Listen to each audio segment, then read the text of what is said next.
Welcome to big debate. నమస్తే చంద్రబాబు గారు. నమస్కారం అండి. ఎలా ఉన్నారు? ఎండల్లో పడి అల్పేరుగా పోరాటం చేస్తున్నారు. యుద్ధంలో ఉన్నాం. యుద్ధ ఫలితం ఎలా ఉండబోతుందని very clear. Writing on the wall. Okay, we're winning comfortably. అంటే మీ ప్రతిజ్ఞ నెరవేర్చుకుంటున్నారా? ముఖ్యమంత్రి కానీ అసెంబ్లీలో అడుగు పెడతాను అని 100% అంతేనా? డౌటే లేదు. ఏంటి మీకు అంత కాన్ఫిడెన్స్ రావడానికి ఏంటి కారణం? అంటే నేను 45 ఏళ్ళు రాజకీయాల్లో ఉన్నా. At the helm of affairs 42 years చూశాను. చాలామంది ముఖ్యమంత్రులు చూశాను, చాలా రాజకీయ పార్టీలు చూశాను.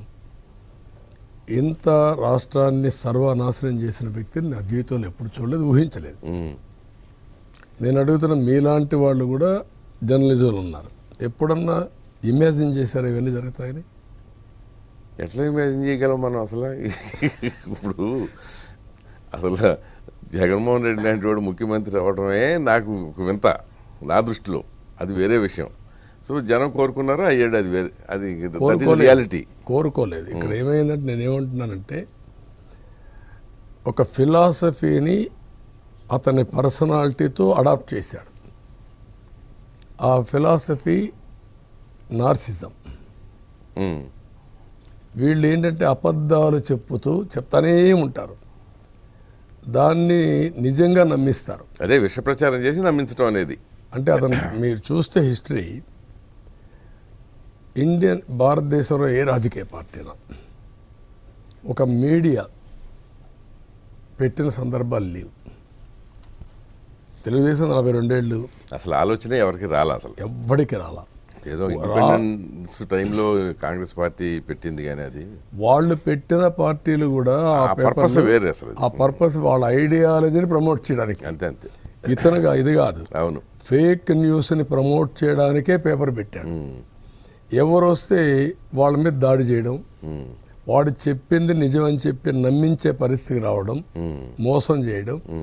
ఈ ఫిలాసఫీ మనం చూస్తే ఎప్పుడో చరిత్రలో చదువుకున్నప్పుడు హిట్లర్ మరీ చేశాడని, అదే మరి బిల్ లాడెన్ చేశాడని, అదే మరిగా తాలిబాన్స్ చేశారు, నార్త్ కొరియాలో కిమ్ చేశాడు.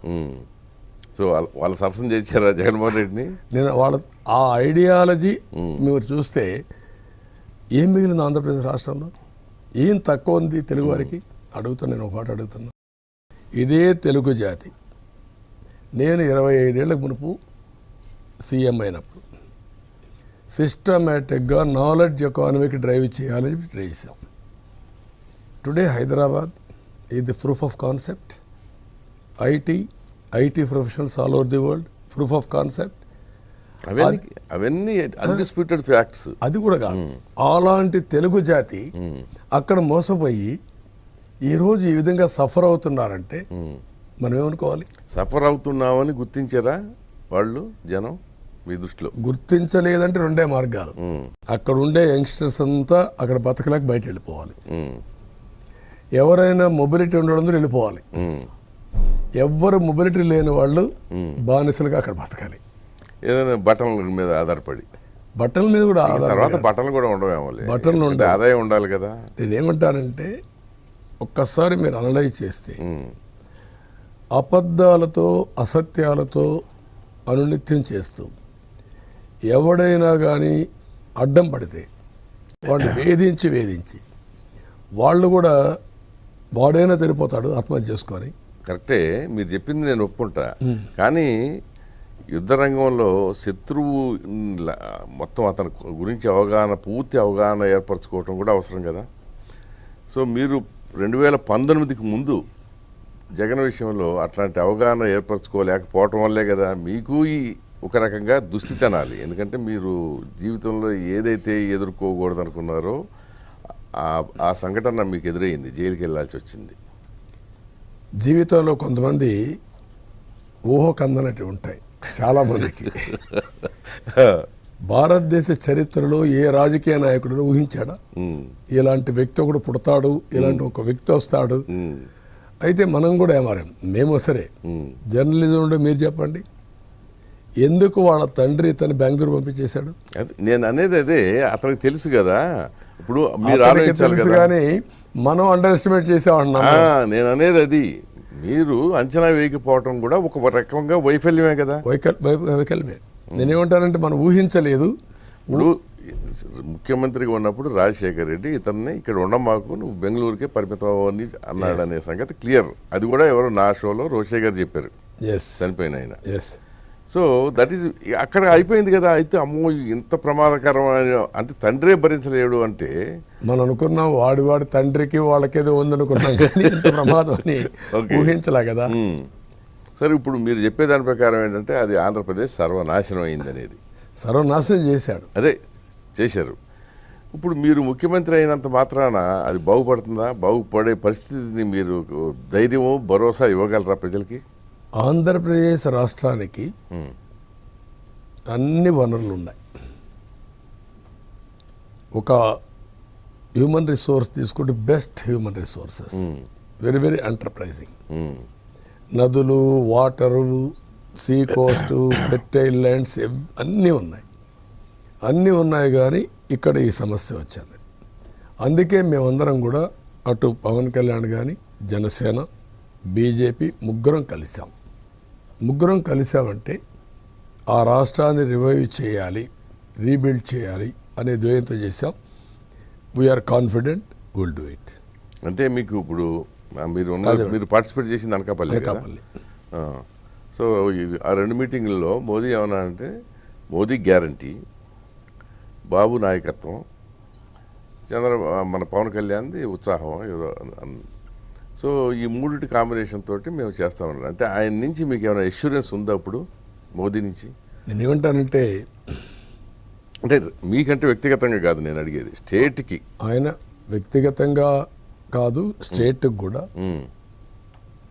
ఈరోజు నిన్న మొన్న మీడియాలో కమిట్ అయినప్పుడు ఆయన చాలా స్పష్టంగా చెప్పింది, మోడీ గారు కానీ, అమిత్ షా గారు కానీ, ఈ రాష్ట్రంలో కరప్షన్ విపరీతంగా పెరిగిపోయింది, దాదాగిరి పెరిగిపోయింది, రాష్ట్రం నష్టపోయింది, పోలవరం, అమరావతి, పరిశ్రమలు ఇవన్నీ కూడా సర్వనాశనం చేశారు. మేము పూర్తిగా సహకరిస్తాం. డబల్ ఇంజిన్ సర్కార్, కేంద్రం రాష్ట్రం కలిసి పనిచేసి రివైవ్ చేస్తామని చాలా స్పష్టంగా హామీ ఇచ్చారు.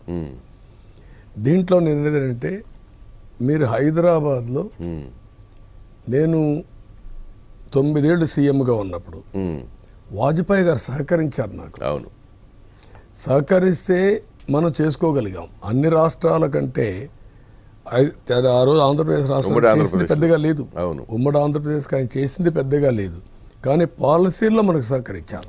అదే ఇంపార్టెంట్ కదా, ఫెసిలిటేట్ చేశారు, అందువల్ల అయింది. ఇప్పుడు నరేంద్ర మోడీ గారు కూడా పాలసీల్లో సహకరించడానికి ఎక్కడా అడ్డంకులు లేవు. ఇద్దరు ఐడియాలజీ ఒకటే, wealth creation, development and welfare, empowerment. అవి ఉన్నప్పుడు ఇంకా బెటర్గా చేసేందుకు అవకాశాలు ఉన్నాయి. కానీ యాక్చువల్గా మొదటి పర్యాయం అంటే పొత్తు అనౌన్స్మెంట్ అయిన తర్వాత సిల్కూరుపేట వచ్చి అక్కడ మీటింగ్ అయింది కదా, ఆ మీటింగ్లో నరేంద్ర మోదీ బాడీ లాంగ్వేజ్ కానివ్వండి, ఆయన మూమెంట్స్ ఇవన్నీ స్పీచ్తో సహా, దాంతో పోలిస్తే 2 days బ్యాక్ దానికి చాలా డిఫరెన్స్ వచ్చింది. అంటే మీతో కూడా చాలా జోవియల్గానే ఉన్నట్టు అనిపించింది. మరి మీరు ఏం మాట్లాడుతున్నారో మాకు తెలియదు, ఇప్పుడు నేను చెప్తే అంటాం. కొన్ని మీకు చెప్పకూడదండి. అంటే కొన్ని చెప్పగలిగినవి ఉంటే చెప్పండి పోనీ, లేదా మిగతా ఉంటే మీ చెవుల్లో పెట్టుకోండి. మాదేమేం చేస్తాం, మేము ఒత్తిడి చేయలేం కదా. అంటే ఇప్పుడు స్క్రీన్ మీద చూసినప్పుడు ఏమనిపించిందంటే, మీరు కొంచెం చాలా ఫ్రెండ్లీగా మూవ్ అయినట్టు, అంతే కదా. ఇప్పుడు నేనంటే ఆయనకు అభిమానం కానీ, ఆయనంటే నాకు గౌరవం కానీ ఎప్పుడూ ఉన్నాయి. ఒక ఇష్యూ బేస్డ్ మీద ఆ రోజు డ్రిఫ్ట్ అయ్యాం, ఇది యథార్థం, దాచిపెట్టేది ఏం లేదు. నాకు వ్యక్తిగతంగా ఆయన మీద ఏముంది, నేను కోరుకున్నట్టు ఏమున్నాయి, ప్రత్యేక హోదా రాలేదని నాకు కూడా కొంచెం ఆందోళన కలిగి, అంతముందు కాంగ్రెస్ పార్టీ కూడా దెబ్బతినింది బైఫర్కేషన్లో అని తొందరపడ్డాం. సరే అయిపోయింది. ఈరోజు ఆ రాష్ట్రం బైఫర్కేషన్ కంటే ఎక్కువ నష్టపరిచాడు జగన్మోహన్ రెడ్డి, ఈ జగన్. ఇప్పుడు మాకు ఫస్ట్ ప్రయారిటీ ఆ రాష్ట్రాన్ని రివైవ్ చేయాలి, రీబిల్డ్ చేయాలి. ముగ్గురం కలవడం కూడా ఆ ద్వయంతో కలిసాం. డెఫినెట్గా చేస్తాం, వాళ్ళ సహకారం ఉంటుంది, విల్ మూవ్ ఫార్వర్డ్. అంటే ఆయనకి నమ్మకం వచ్చింది, ఆయనకు కూడా ఏమన్నా ఆయన అంటే ఫీడ్బ్యాక్ ఇచ్చారా ఆంధ్రప్రదేశ్లో కూటమి అంటే ఇప్పుడు రాబోతోందని? మనం ఇచ్చే ఫీడ్బ్యాక్ ఒకటి, అన్ని రాజకీయ పార్టీలు అసెస్ చేస్తూ ఉంటాయి కదా, అదే అందుకనే ఉంది వాళ్ళ వాళ్ళు కూడా assessment క్లియర్గా ఏంటి? ఉంది. 100% తెలుగుదేశం గెలుస్తున్నాం, స్వీప్ చేస్తున్నాం అనేది ఎన్డీఏ. అదే ఎన్డీఏ గెలుస్తున్నాం అనేది స్పష్టం. బట్ జాతీయ స్థాయిలో ఎందుకో తెలియదు మరి, 3 దశల్లో ఎన్నికలు అయిపోయాయి. ఈ 3 ఫేసుల్లో కూడా వీళ్ళకి అవసరమైనంత సొంతంగా బీజేపీకి ముఖ్యంగా రాదు మెజారిటీ అని ఒక బయట అంచనాలు. టాక్స్ ఏమైనా ఉండొచ్చు కానీ నాకు అనిపించేది దేశంలో ప్రత్యామ్నాయం లేదు. మోడీ గారి పైన నమ్మకం ఉంది.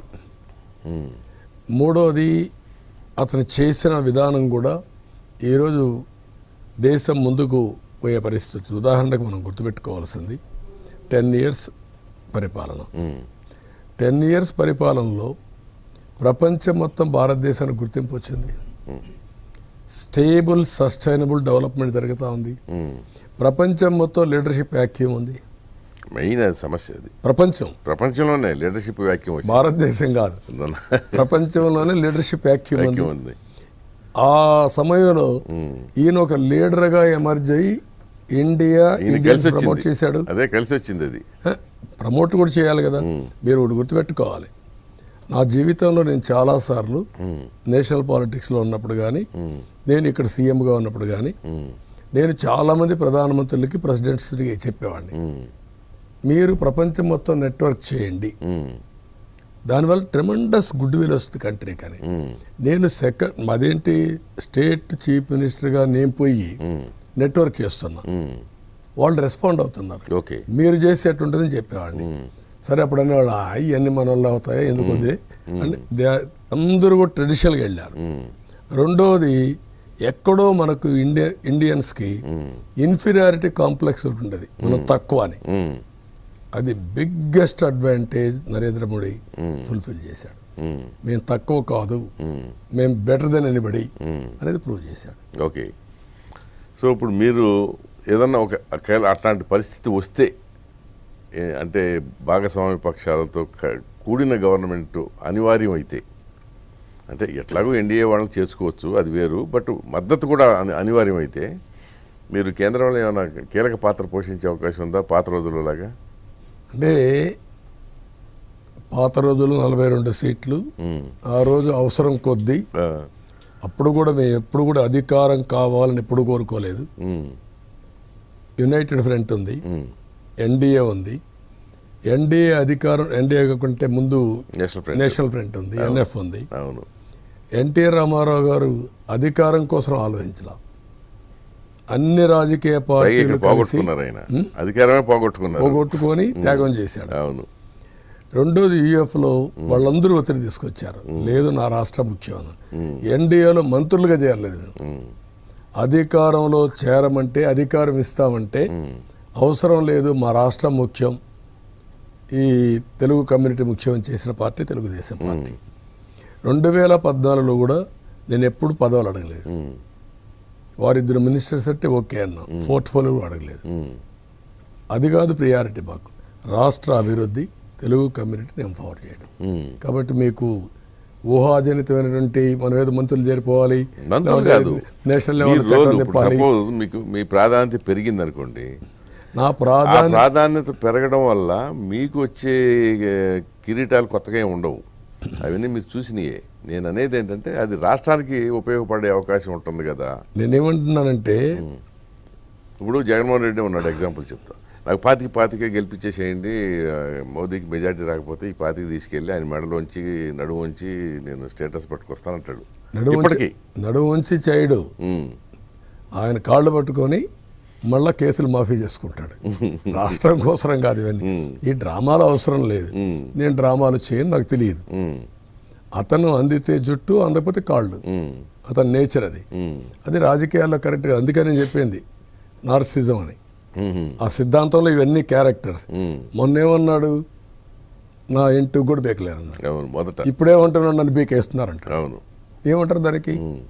అంటే అప్పటికి ఇప్పటికి ఎంత వ్యత్యాసం వచ్చిందంటే, పంచాయతీ ఎలక్షన్ మారిగా, మున్సిపల్ ఎలక్షన్ మారిగా మొత్తం నువ్వే వేసుకోవాలనుకున్నావు. అదే మీతో పాటు మమ్మల్ని కూడా తోడేళ్ళని చేసేసారు. మిమ్మల్ని చేశారు. పాప మా ఎలక్షన్ కమిషనర్ని వాడు హైదరాబాద్ వరకే ఆయన పాపం నాకు సెక్యూరిటీ ఇవ్వాలని ఢిల్లీ పోయి సెక్యూరిటీ తీసుకున్న పని ఎలక్షన్స్ కండక్ట్ చేసి ఎలక్షన్ కమిషనర్కి ఆ ఇబ్బంది పెట్టి అప్పట్లో రమేష్ కుమార్ ముఖేష్ కుమార్ అలాంటి చేస్తే ఇప్పుడు ఏమంటున్నాడు, మీనా కూడా మరీ పనిచేయాలనుకుంటున్నాడు, సెంట్రల్ ఎలక్షన్ కమిషన్ కూడా మరీ పనిచేయాలనుకుంటున్నాడు. అంటే మనిషి యొక్క బిహేవియర్ ఇవన్నీ. ఓకే, అది చేస్తాడు.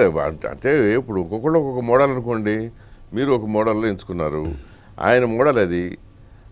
ఆ మోడల్ మీద ఆయనకి అపారమైన నమ్మకం ఉంది. ఇప్పుడు ఆయన ఏమంటాడంటే, నేను కనిపించని కంటికి కనిపించని అభివృద్ధి చాలా చేశాను అంటాడు. అంటే దేవతా వస్త్రం లాగా మనం భావించవచ్చు, అది వేరే విషయం.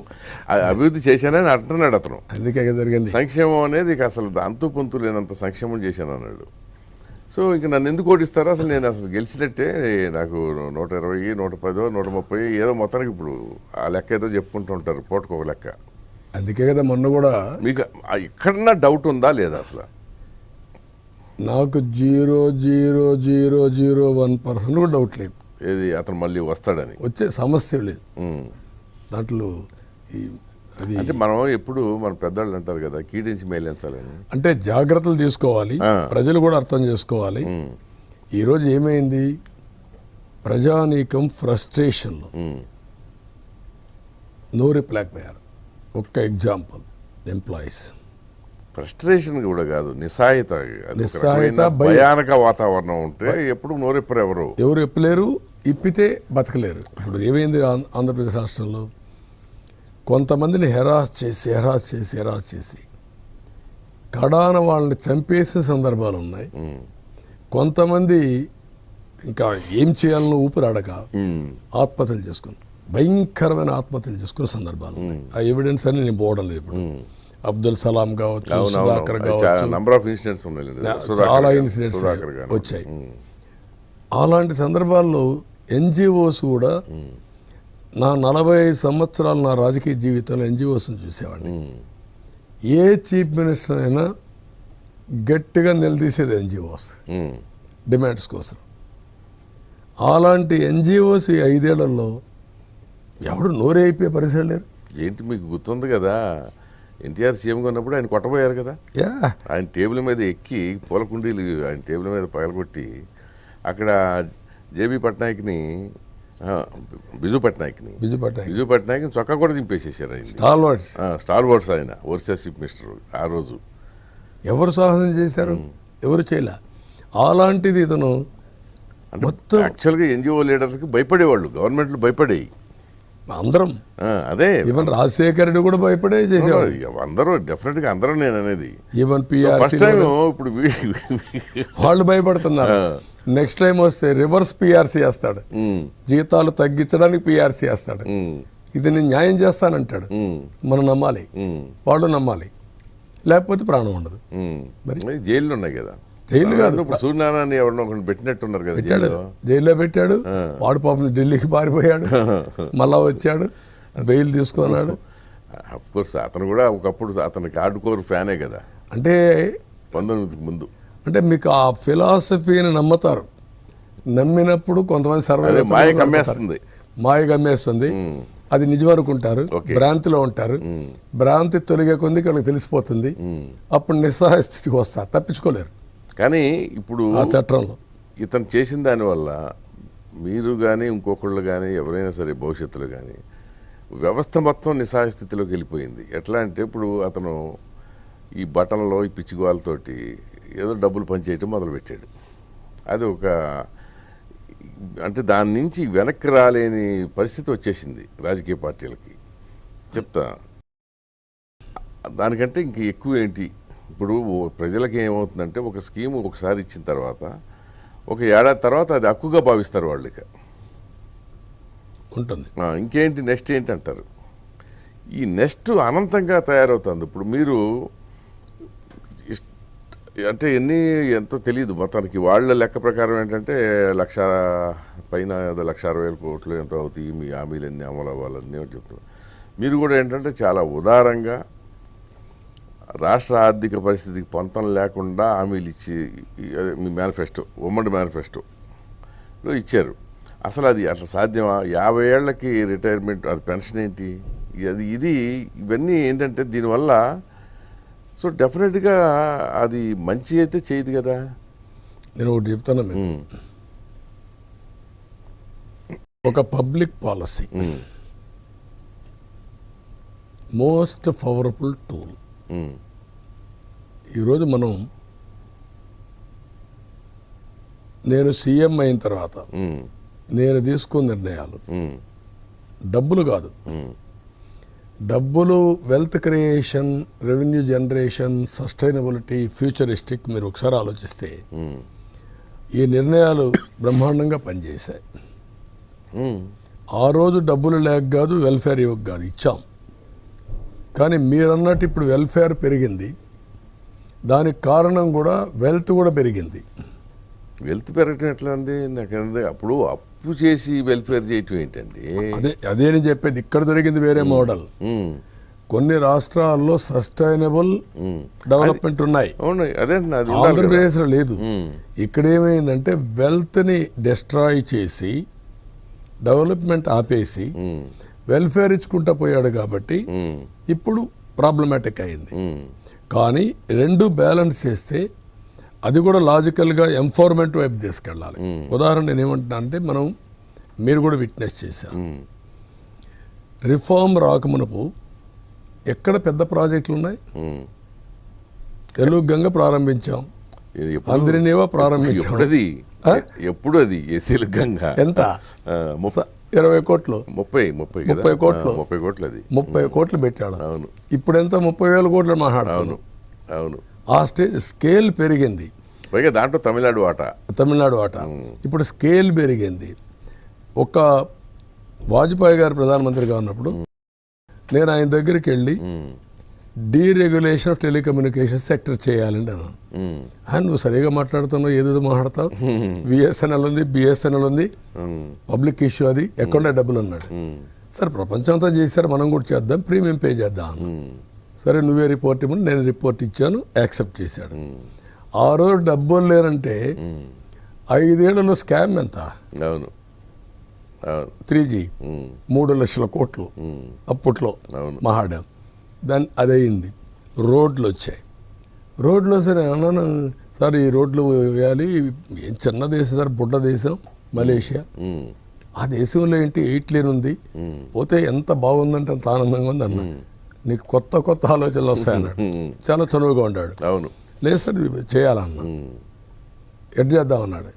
ఒకవేళ మీరు చేయాలంటే నాకు ఒక చిన్న పని చేయండి, ఇచ్చాపురం టు తడ నాకు ఇచ్చేయండి, నేను డెవలప్ చేసి మీకు ఇచ్చేస్తాను, మళ్ళీ చెడ్డ పేరు వస్తుంది అన్నాడు. అప్పుడు రమ్మన్నాడు, అందరినీ కూర్చున్నాం. మలేషియా నుంచి స్వామివేలని పిలిపించా. అవును, అప్పుడు అతను వచ్చాడు. ఆయన వచ్చి ఫస్ట్ మీటింగ్లో కూర్చొని ఆ రోడ్డు కన్సీవ్ చేసాం, ఆ కంపెనీకి ఇచ్చాం. Proof of concept Tada Chennai to Nellore. ఇప్పుడు కూడా హిస్టరీ. క్వాడ్రాంగిల్ కింద ఇచ్చారు కదా, అది స్టార్ట్ అయ్యింది. అక్కడి నుంచి గోల్డెన్ క్వాడ్రిలేటరల్ రోడ్ మొత్తం అయిపోయింది. ఇప్పుడు డబ్బులు సమస్య ఉందా?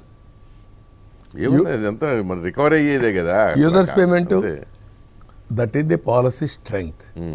హైదరాబాద్ ఎయిర్పోర్ట్ అంటే అన్నాడు, హైదరాబాద్ ఎయిర్పోర్ట్ అంటే వాట్ ఐఎమ్ సేయింగ్ నౌ, మారిన పరిస్థితులకు దృష్ట్యా మనం కూడా మారవలసిన అవసరం ఉంది. That is the some and substance అది దీంట్లో. కానీ మోడల్ని క్రియేట్ చేసేప్పుడు జాగ్రత్తగా చేయాలి, సస్టైనబుల్ లేకుండా చేయలేము. అదే సమయంలో ప్రజల్ని ఎంపవర్మెంట్ కూడా చేయకపోతే మన వల్ల కంటిన్యూ చేయడానికి కూడా ఇష్టపడరు. నేను ఈ రెండు బ్యాలెన్స్ చెప్తా మీకు. బ్యాలెన్స్ చేయటం అనేది చాలా అవసరం, అది between development and welfare. But welfare అంటే దానికి ఒక అసలు డెఫినేషన్ ఉండాలి కదా. నేను అడిగేదండి, మీకు 47 సంవత్సరాల వరకు ఒక ఉద్యోగానికి దరఖాస్తు చేసుకోవడానికి ఏమో ఏజ్ లిమిట్ పెట్టారు, 47. ఇప్పుడు అసలు అదే గాలితనం. 47 ఏళ్ల వరకు, 47వ సంవత్సరంలో వాడికి ఉద్యోగం వస్తే వాడు మెంటల్గా వాడు ఏ కండిషన్లో ఉంటాడో ఊహించాలి కదా ఫస్ట్. 2 వాడు 60 ఏళ్ళకి రిటైర్మెంట్ అంటే 13 ఏళ్ళు పనిచేసి రిటైర్ అయిపోవాలి. మీరు ఇప్పుడు చెప్పిన దాని ప్రకారం 47, అది మీరే కాదు అతను కూడా ఇంతకుముందు చెప్పాడు 50 ఏళ్ళ పెన్షన్ అని. 45కి ఇచ్చాయి. అదే 45 అన్నాడు. అసలు 47 ఏళ్ళకి ఏజ్ లిమిట్ ఉండి 50 ఏళ్ళకి పెన్షన్ అంటే ఇవాళ 50 ఏళ్ళ వాళ్ళని ఎవరైనా సరే ముసలాడని అసలు ఇప్పుడు అంటే ఇప్పుడు జగన్మోహన్ రెడ్డి ముసలాడా? జగన్మోహన్ రెడ్డి రేపు ఉద్యోగం పోతే పెన్షన్ ఇస్తారా? అంటే అఫ్కోర్స్ ఈజ్ నాట్ బీసీ, అది వేరే విషయం. నేను ఏమంటున్నానంటే ఇక్కడ ఇష్యూ ఏంటంటే చేనేత కార్మికులు ఉన్నారు, గీత కార్మికులు ఉన్నారు, మత్స్యకారులు ఉన్నారు. 50 ఏళ్ళలోనే కొన్ని హెల్త్ ప్రాబ్లమ్స్ వాళ్ళకి మీరు అది చెప్పండి. ఎస్, అలాంటి కొన్ని సమస్యలు ఉన్నాయి. హెల్త్ వికలాంగులు కానివ్వండి, కొన్ని హ్యూమన్ యాంగిల్లో చాలా ఉన్నాయి. చాలా చేసుకోవచ్చు. అది వాళ్ళకి ఎంతకాలం అంత ఇవ్వండి. రెండోది సోషియో ఎకనామిక్ పొలిటికల్ రీజన్స్ వల్ల కొంతమంది జీవితాంతం వెనకబడిపోయారు. ఇప్పుడు వెల్త్ వచ్చింది, రిఫార్మ్స్ వచ్చాయి. మీరు చూస్తే కొంతమంది అడ్వాంటేజ్ తీసుకున్నాడు, స్కై ఈజ్ ది లిమిట్. తీసుకోలేని వాడు అక్కడే ఉన్నాడు.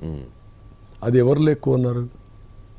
ఎస్సీస్లో ఉన్నారు, ఎస్టీస్లో ఉన్నారు, బీసీస్లో ఉన్నారు, కొంతమంది అగ్రవర్ణాల్లో కూడా కొన్ని కమ్యూనిటీస్లో ఉన్నారు, అన్ని కమ్యూనిటీలో ఉన్నారు. ఇష్యూ ఈజ్ వాళ్ళని ఎట్లా చేయాలి. అది చేయలేదనుకోండి ఈ ఆర్థిక ఆర్ట్ బర్నింగ్ ఎప్పుడు శాశ్వతంగా ఉంటుంది. దానికే నేనేమన్నానంటే P4 పాలసీ అంటున్నాను, పబ్లిక్ ప్రైవేట్ పీపుల్స్ పార్ట్నర్షిప్.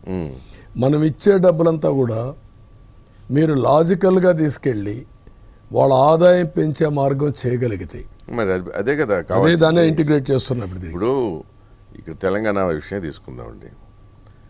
యాక్చువల్గా చెప్పాలంటే కేసీఆర్ గవర్నమెంట్లో ఇట్లాగే వెల్ఫేర్ కూడా బాగానే ఉండింది.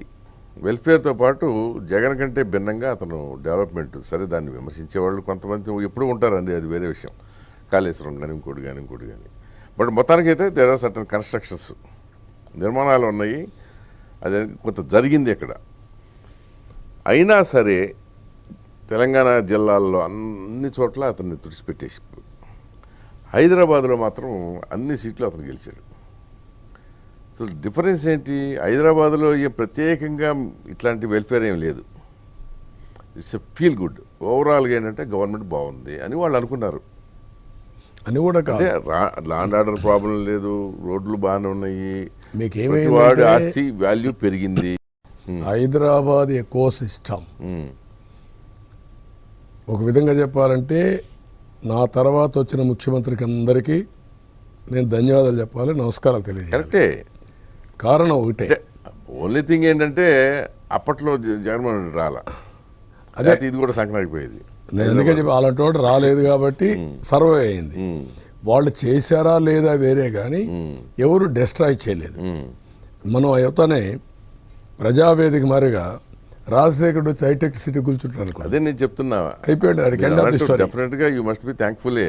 రాజశేఖర రెడ్డి కానీ, కేసీఆర్ కానీ, కిరణ్ కుమార్ రెడ్డి కానీ, కానీ అందరు నలుగురు కూడా అసలు ఆ టైంలో ఉద్యమాలు కనుక వాళ్ళు పెద్ద కెలికింది లేదు, పెద్ద చేసింది కూడా లేదు. బట్ రాజశేఖర రెడ్డి కంటిన్యూ చేశాడు. తర్వాత డెఫినెట్గా కేసీఆర్ కూడా అందరూ 9.5 సంవత్సరాలు అదే టేక్ ఆఫ్ కంటిన్యూ అయిపోతా వచ్చింది హైదరాబాద్. ఇప్పుడు ఆటోమోడ్లోకి వెళ్ళిపోయింది ఆటోమేటిక్గా. దట్ ఈస్ వేరే. అదే కోరుకునేది మన జీవితంలో. ఆ రోజు మీరు అన్నట్టు ఎన్ని అవుతాయా అన్నారు, అన్నీ సాధ్యమైనాయి. ఇప్పుడు మీరు ఆ రోజు కంటే కూడా కొత్తగా 5 మంది ముఖ్యమంత్రులు మారారు. ఆ రోజు నేను చేసిన పనులకి ఇన్నోవేటివ్గా ఏమి యాడ్ చేశారు చెప్పండి ఒకటి. అది నేను డిస్ప్యూట్ చేయట్లా. డెఫినెట్గా మీరు ఏంటంటే అన్నీ ఇప్పుడు మీది ఎట్లా ఉంటుందంటే మీది సమస్య మీరు ఎక్కడో ఆలోచించుకుంటూ ముందుకెళ్తారండి. జనమేమో ఇక్కడ ఎక్కడో ఉంటారు. మీరు అదే విజన్తో వెళ్ళిపోతా ఉంటే నా వెనకాల ఉన్నాను అనుకుంటారు, కానీ వాళ్ళు అక్కడ కాసేపు చూశాక ఈయన ఏంటో వెళ్ళిపోతున్నాడు పాపం, జీవితంలో మనిషి కాదనుకుంటారు అని అనుకుంటారు. వాళ్ళతో ఇట్లా వెళ్ళండి కలిపి అదే చేయాలి. అదే కొంతకాలం చేసాం, కొంతకాలం చేయలేదు, దానివల్ల కొంచెం ఇబ్బందులు వచ్చాయి. కానీ ఆ రోజు మనం చేసిన పని నేను జైల్లో ఉన్నప్పుడు జ్ఞాపకం పెట్టుకున్నారంటే యూ కెన్ ఇమాజిన్. అది మాత్రం మీరు మీ అదృష్టమే. అది డెఫినెట్గా అదే కదా. మీరేమంటున్నారు? మీరు చేసిన దాని ఫలితం ఏంటని కొంతమంది ఆలోచిస్తున్నారు. అంటే ఆ రోజు రాలా. అంతే జీవితం. ఇప్పుడు హైదరాబాద్ జైల్లో చేసిన అభివృద్ధికి ఆ 2004 ఎన్నికల్లో మొత్తం ఓడిపోయింది. ఒక సీటు గెలిపించాల. డెవలప్మెంట్ జరిగిన సీట్ కూడా పోయింది. ఖైరతాబాద్ అదే చేతుల ఖైరతాబాద్ పోయింది, జూబ్లీ హిల్స్ పోయింది. రెండు పోయింది. లేదు ఖైరతాబాద్ ఒకటి. ఖైరతాబాద్ రియాగ్నేషన్ అవ్వలేదు కదా, మారలేదు కదా ఇంకా అది. అన్ని పోయినాయి. ఇప్పుడు ఆఖరి కేబీఆర్ పార్క్ లో వాక్ చేసిన వాళ్ళు కూడా ఇలా హైటెక్ సిటీ పనిచేసేవాడు అది వేరే విషయం. కానీ ఇప్పుడు అంటే ఏదో కొంచెం లేటుగా గుర్తించినా కానీ మొత్తానికి ఏంటంటే మీకు కష్టం వచ్చినప్పుడు మాత్రం డెఫినెట్గా cutting across the region and caste water అందరూ కలిసి వచ్చారు. జీవితంలో దానికంటే ఏం కావాలి? మనం ఒక మనిషి ఆలోచించేది ఏంటి? మనల్ని గుర్తుపెట్టుకోవాలని. ఆ గుర్తుపెట్టుకునే పనులు శాశ్వతం. అది డెఫినెట్గా అదే ఇంపార్టెంట్. ఎందుకంటే ఎప్పటికీ పుట్టిన దగ్గర నుంచి చనిపోయేదాకా ఎప్పుడో చీఫ్ మినిస్టర్ గానో లేకపోతే ఇంకో దాంట్లోనో ఉండలేడు. ఒక పీరియడ్ ఉంటుంది, అది తెలుసుకుని ఆ పీరియడ్ వరకు మంచి చేసామనిపించుకుని వెళ్ళిపోతే దట్ ఈస్ ఎనఫ్ కదా ఎవరికైనా సరే. ఎంతవరకు వీలైతే అంతవరకు కాంట్రిబ్యూట్ చేయడం అంతే, మీరు చేయగలిగిందంతా చేస్తూనే అంతే. సో సరే, అందుకని ఏంటంటే మీరు ఇది కూడా బ్యాలెన్స్ చేసుకోండి అంటున్నా. ఇప్పుడు జీవితం అనేది ఒక అనుభవాలు వచ్చిన తర్వాత ఎక్స్పెన్సివ్ అనుభవాలు వచ్చాయి. ఎక్స్పెన్సివ్ కూడా కాదు, ఊహించిన అనుభవాలు వచ్చాయి. ఇప్పుడు కరెక్ట్గా కానీ చేసుంటే ఏంటి నా కోరిక? హైదరాబాద్ని అభివృద్ధి చేసాం, విభజన జరిగింది. సేమ్ అట్లాగే రాజధాని అక్కడ. ఈ హైదరాబాద్ ఫలితాలు తెలంగాణ అనుభవిస్తారు. Let them do it. మనం అక్కడ అదే మాదిరిగా అమరావతిని, పోలవరాన్ని ఇండస్ట్రియలైజేషన్ చేసి రెండు రాష్ట్రాలు, తెలుగు రాష్ట్రాలు 1, 2లో వెళ్ళాలి అనేది కోరుకుంటేది. దానికోసం చేశాం. సరే, వాళ్ళని అర్థం చేసుకోలేదా, నేను చెప్పలేకపోయాను, రెండు జరిగాయి. దానివల్ల ఇబ్బంది పడ్డాం. 50% పాపులేషన్ సఫర్ అవుతున్నారు. నా బాధ్యత ఏంటి? మీరు అడుగుతున్న ఒక మాట, ఇంతవరకు తెలుగు కమ్యూనిటీలో సుదీర్ఘకాలం ఏ లీడర్ని అభిమానించారంటే అది నాకే దక్కుతుంది కదా. అది మాత్రం మొన్నటి సంఘటన తర్వాత మాత్రం అది అన్డిస్ప్యూటెడ్. దానికంటే నాకేం కావాలి? అంటే మీరు చెప్పింది అభిమానం, సుదీర్ఘకాలం ఆదరించడం. అదే నేను చెప్పేది. సుదీర్ఘకాలం తర్వాత కష్టం ఉన్నప్పుడు అండగా నిలవడం. సో అది తలుచుకుంటూ కూడా మీరు హాయిగా నిద్రపోవచ్చు. ఇక హాయిగా కాంట్రిబ్యూట్ చేస్తాను. నా జీవితంలో చివరి ఊపిరినంత వరకు తెలుగు కమ్యూనిటీ నెంబర్ 1 కమ్యూనిటీ ప్రపంచం అంతా రాణించాలి. నెంబర్ 1. నెంబర్ 2, పేదరికం లేని తెలుగు వాళ్ళని చేయాలి. 0 poverty in Telugu states and Telugu community. They should rule. అన్ని రంగాల్లోనూ అన్ని రంగాల్లో వాళ్ళే ఉండాలి. పేదరికం ఎవడు సఫర్ కావడు. కానీ ఇప్పుడు ఇందాకన్నారే జనం కష్టాల్లో ఉన్నప్పుడు వచ్చారనేది. మీకు ఆ జైల్లో ఉన్నప్పుడు అసలు మీకు ఫస్ట్ వెళ్ళినప్పుడు అడుగు పెట్టిన క్షణం ఏమనిపించిందండి అసలు మీకు? అంటే ఎందుకంటే నాకు తెలిసి మనకున్న వ్యక్తిగత పరిచయం రీత్యా కూడా ఆ ఒక్కటే ఎప్పుడు నాకు అట్లాంటిది జరగకూడదని అతి జాగ్రత్తగా 360 డిగ్రీస్లో చూసుకుంటూ జాగ్రత్తగా బతికారు. 40 ఏళ్ళు 45 ఏళ్ళు ఎలాంటి ప్రలోభాలు. అదే నేనేది అంటే జాగ్రత్తలో మళ్ళీ పక్కన చూసి ఎవరు కూర్చుందన్న పక్కన కూడా చూసి ఒక అమ్మాయి వస్తే కొండ పిలవటం, ఫైల్ చూస్తే మళ్ళా సంతకం కరెక్ట్గా చూసావా లేదా అని చదువుకోవడం, ఇవన్నీ చేసాం. ఎక్కడన్నా కానీ ప్రొసీజర్ తప్పదంటే ఇమీడియట్గా మార్చేసేవాడిని, అన్ని క్యాబినెట్ పోవాలి. This is my nature. అది కాపాడింది. ఒక్కొక్కసారి ఇలాంటి వ్యక్తులు వచ్చినప్పుడు ఊహించిన పరిణామం అది. నేను ఒకటే తిరిగాను, నేరుగా అక్కడికి వచ్చాను నంద్యాలలో. అప్పుడే అతను 10 గంటలకు ఆ ప్రాంతంలో వచ్చాడు. రఘురామరెడ్డి ఇప్పుడు ఆ కేసు గురించి ఎక్కువ మాట్లాడకూడదు అనుకుంటా. కేసు వద్దు నాకు చెప్తాను. వచ్చాడు, నేరుగా వచ్చి మిమ్మల్ని అరెస్ట్ చేస్తాను. దేనికోసం? రే, నేను కూడా ఒక డిగ్నిఫైడ్ సిటిజన్ని, నాకు కూడా సమాజంలో ఒక స్టేటస్ ఉంది. నువ్వు అరెస్ట్ చేస్తావు, దేనికోసం అరెస్ట్ చేస్తావు చెప్పాలి కదా. అవును, చెప్పకుండా అరెస్ట్ చేసి ఇది అరెస్ట్ వారెంట్ ఇస్తున్నా, తర్వాత నోటీస్ ఇస్తానంటాడు. ఇచ్చాడు. సో రఘురామరెడ్డి వచ్చి అరెస్ట్ చేస్తున్నా అని చెప్పేశాడు. అరెస్ట్ చేశారు. సరే, ఇక్కడంతా మీరు చూశారు. ఒక ప్రజాస్వామ్య దేశంలో ఇవి జరిగిన తర్వాత ఇంకా జైలుకు పోయి సరే రిమాండ్ వచ్చేసింది, వెళ్ళాను. ఇంకా అక్కడి నుంచి సీన్లన్నీ మారిపోయాయి. మంచం లేకుండా చేయాలని, కమ్మోడ్ లేకుండా చేయాలని, సీసీటీవీ కెమెరా పెట్టి చూసి ఆనందపడాలని. మానిటర్ చేయటం, మానిటర్ కాదు, ఆనందపడడం. అర్థమైంది. మనం సఫర్ అవుతా ఉంటే చూసి ఆనందపడడం. ఇలాంటి నీచమైన కుట్రలు, డ్రోన్ ఎగరేయడం, ఒకటి రెండు కాదు, ఒక వాళ్ళ యొక్క విషఫుల్ థింకింగ్ అంతా కూడా మానిటర్ చేయడం. ప్రతిరోజు నాకు వచ్చిన ఇన్ఫర్మేషన్ ఏంటి? ఇంటెలిజెన్స్ ఫోన్లు చేయడం, రివ్యూ చేయడం.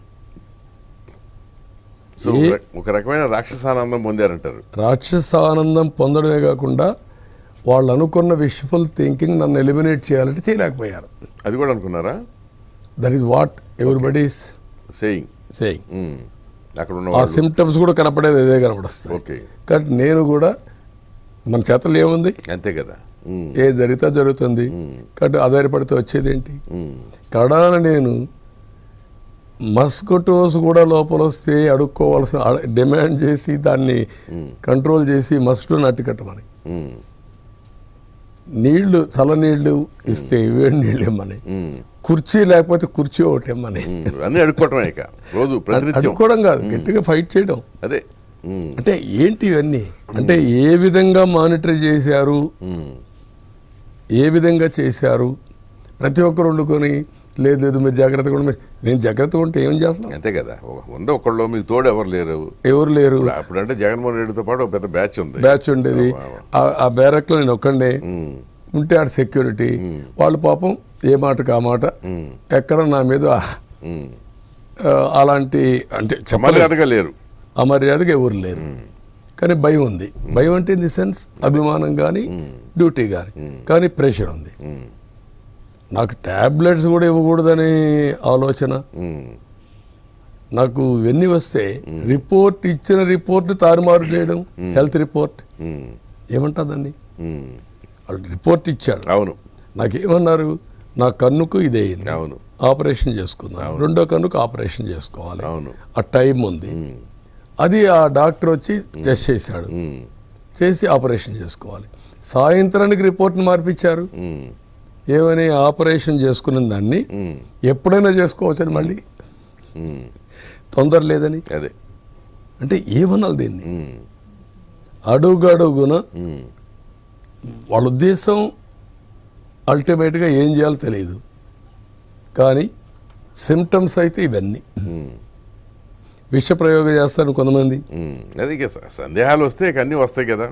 ఆ నుంచి ఫుడ్ కూడా పంపిస్తే కోర్టులకు పెట్టడం, దాన్ని టెస్ట్ చేయమనడం. ముందు జైలర్ మీరు టెస్ట్ చేసి నువ్వు తిని అప్పుడు ఇవ్వాలి. ఇంట్లో నుంచి వచ్చిన ఫుడ్ కూడా నువ్వు టెస్ట్ చేయాలి. This are all experiences. కానీ దానివల్ల మీలో వచ్చిన మార్పు ఏంటి అసలు? మార్పు కంటే మీరు గుర్తుపెట్టుకోవాల్సి ఏంటంటే, చేయని తప్పుకి శిక్ష అనుభవించడం. అదే అందుకనే అది వచ్చినప్పుడు నేను తప్పు చేయలేదని ప్రజలు నమ్మడం. ఓకే, అదొక భాగం, ఇదొక భాగం. మూడో భాగం ఎన్ని అయిన తర్వాత 53 రోజులు నేను జైల్లో ఉంటే ఏ నాయకుడి కోసం పోరాడని విధంగా పోరాడడం. నాట్ ఓన్లీ ఇండియా, నాకు తెలియని దేశాల్లో ఫైట్ చేయడం. ఇది వినూత్నమైనటువంటి అనుభవం, అభిమానం. దీని మీద నా కమిట్మెంట్ ఏంటి? ఇలాంటివి ఇంకొకరికి జరగకూడదు.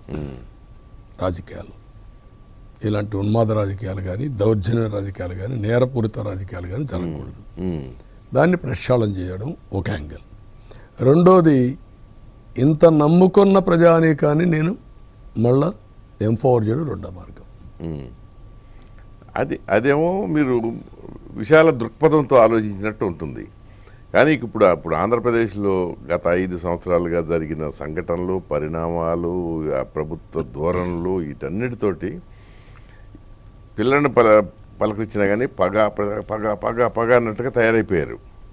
ఇటు అటు అటు వాళ్ళు ఇప్పుడు ఆధిపత్యంలో ఉన్నారు కనుక వాళ్ళ చేతుల్లో చాలామంది అన్ని రకాలుగా నష్టపోయిన వాళ్ళు ఉన్నారు, దెబ్బలు తిన్న వాళ్ళు ఉన్నారు, మీలాగానే అకారణంగా జైలుకి వెళ్ళిన వాళ్ళు ఉన్నారు, రఘురామకృష్ణరాజు లాంటి వాళ్ళు చావు దెబ్బలు తిన్నారు ఎంపీ అయ్యి ఉండి కూడా. వీళ్ళు ఎవరు కూడా అంత ఈజీగా శాంతిస్తారని నేను అనుకోను. అంటే రెండు ఉన్నాయి. పొద్దున మీరు చెప్పండి. నా రాజకీయ జీవితంలో పబ్లిక్ గుడ్ కోసం, ప్రజాహితం కోసం చాలా కఠినమైన నిర్ణయాలు తీసుకున్నాను. ముఠాలు మా వాళ్ళు కూడా కంట్రోల్ చేసేసారు. కమ్యూనల్ వైలెన్స్ ఓట్లుగా నిర్దాక్షిణ్యంగా అణిచివేశారు. తీవ్రవాద సమస్య బహుశా అదే అనుకుంటా వైసీకి మీ మీద అప్పటి నుంచి కోపమా? అసదుద్దీన్ వైసీకి ఏమో మరి. ఎందుకంటే మీకు తప్ప ఎవరికైనా ఓటేయండి అంటాడు ఆయన.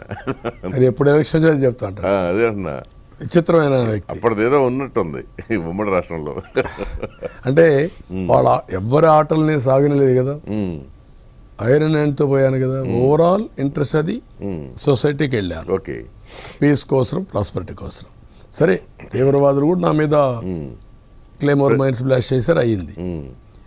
ఇప్పుడు పొలిటికల్ రౌడీయిజం, నేరాలు చేసే రాజకీయాల ముసుగులో నేరాలు చేసేవాళ్ళు, ఇది ప్రమాదం.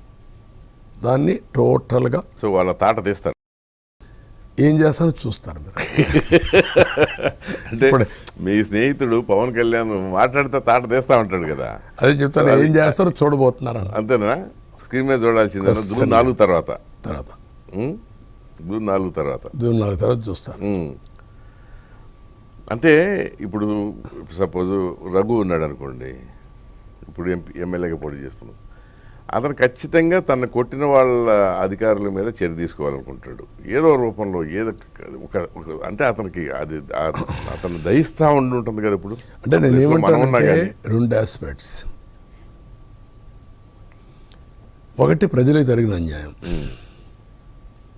ఈ ప్రాసెస్లో సోషల్ యాక్టివిస్ట్ కావచ్చు, ప్రజల్లో విక్టిమ్స్ కావచ్చు, చాలా మంది ఉన్నారు పాపం. ప్రజల్లో విక్టిమ్స్ కావచ్చు, సోషల్ యాక్టివిస్ట్ కావచ్చు, పాలిటీషియన్స్ కావచ్చు, మీడియా కావచ్చు, చాలా మంది బాధితులు ఉన్నారు.